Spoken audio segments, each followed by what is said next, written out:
An uncle and a nephew came over from Ireland in 1841 and settled here on the 5th line of Mulmer, and we've been farming here ever since. I'm 9th generation. We have a Black Angus herd, some Limousin, crossbred, Charolais, a little bit everything, but the bulk is Black Angus. The family owns 450, but we farm with the pastures and everything somewhere between 1,500 and 2,000 acres. A lot of it's very rough land, so the cattle work on it. Well, local and natural to me would be the fact that it's almost like a closed operation here. We have all our own cattle and we have all our own feed. We don't purchase almost no feed. We grow all our own crops and feed them to the cattle. 80% of the feed, 75%, all their life is just the hays, the grass, timothy, alfalfa, red clover, brome grass, orchard grass. And then we grow some barley here, and so that's one of the grains, and a little bit of corn as well for the grain in it.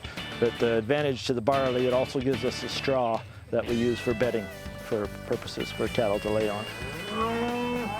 Some of the cows will actually just prefer to stay in the bush for the winter time. They have the option to go to the barn, but quite often they won't. They'll just be quite content and happy laying in the hollows here in amongst the trees and that, out of the wind and the cold. So we'll bring the feed to them here.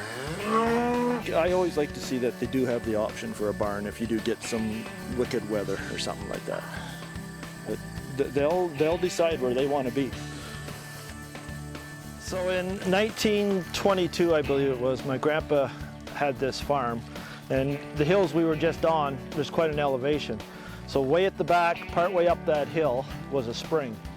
So my grandpa, no water, you were carrying water and everything back then. So my grandpa, by hand, dug about a half a mile back there, a trench to that spring, put a pipe in the ground, and then the water's been flowing down here ever since, and that's it. It just runs 24/7 coming out that pipe.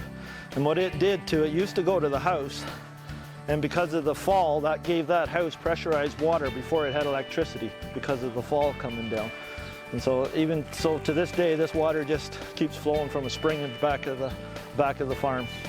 And that's what the cattle get here to drink. A lot of cattle these days are just totally in feedlots underneath the roof all the time in barn.